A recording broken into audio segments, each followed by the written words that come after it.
My name is Evan. I'm a member of the care team here at Sawgrass, and today I'm going to show you how to connect your printer with the USB cord. So to get started here, you want to start with your printing USB support cord. So you'll see that one side is USB, and this side here is what you would want to plug into your printer. So to get started here, you got to unclip a little clip on the side, revealing both the USB and Ethernet ports, and then you'll want to plug this one into the left port. So once that's nice and snug in there, you don't want to force it, just enough to where it clicks. And now with the USB cord, you'll want to wait to plug this in until prompted in Print Manager. So here in Print Manager, at the Add New Printer screen, we're going to select our model and our ink type. We're going to click Next. Again, with the install printer driver, just want to make sure that these two numbers match. If they don't, you can click Reinstall.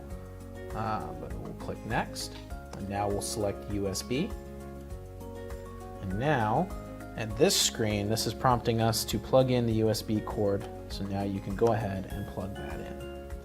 Now it should automatically detect the printer, and there it goes. So now that it's connected, I'm going to show you a few troubleshooting steps that you can take in case it's not connecting and it says not detecting and you're having issues with it.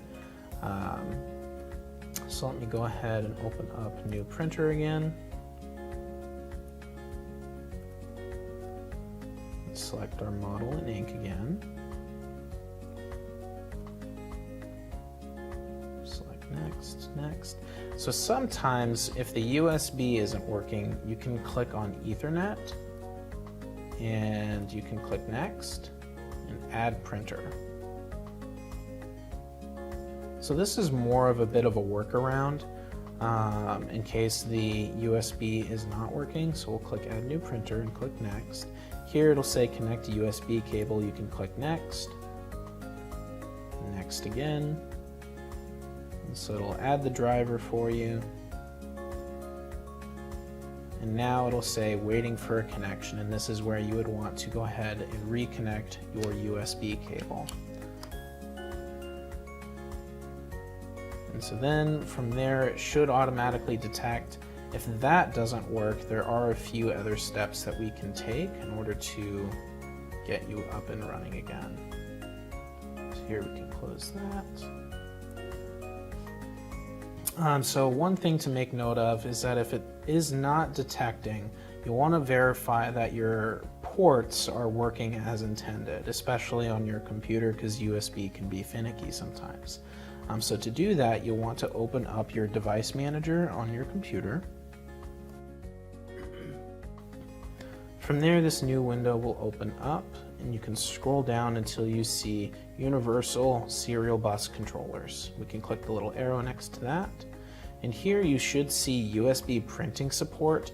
If this is not here when you have the USB plugged into your computer, this means that your computer is not even recognizing that it is plugged into your computer. So that is more of a port issue, and you should reach out to whoever you got your computer from, or like Geek Squad or something along the lines of that in your local area.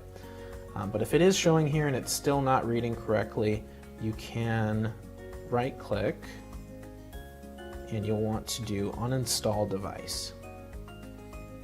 Let's say you're about to uninstall this device from your system, you can click uninstall.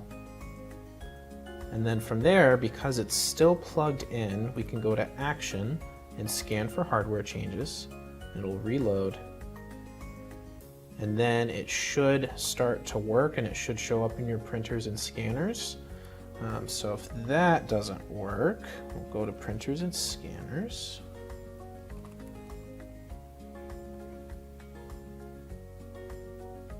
Okay.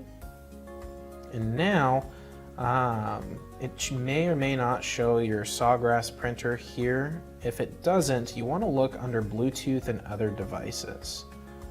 From there, if you look under other devices and you see your printer, it'll say SG500 or SG1000 located there. That essentially means that your printer is being read as something other than a printer, like maybe a tablet or a phone or something like that. So you can click on the device and click Remove Device. From there, you would want to unplug your USB cord and then follow the same steps to see if it continues to read as a printer or if it continues to read as another device. If it continues to read it as another device, then you'll want to go back and do that printing support back in Device Manager. Alright, so that about covers it. Thank you so much. I'll see you in the next one.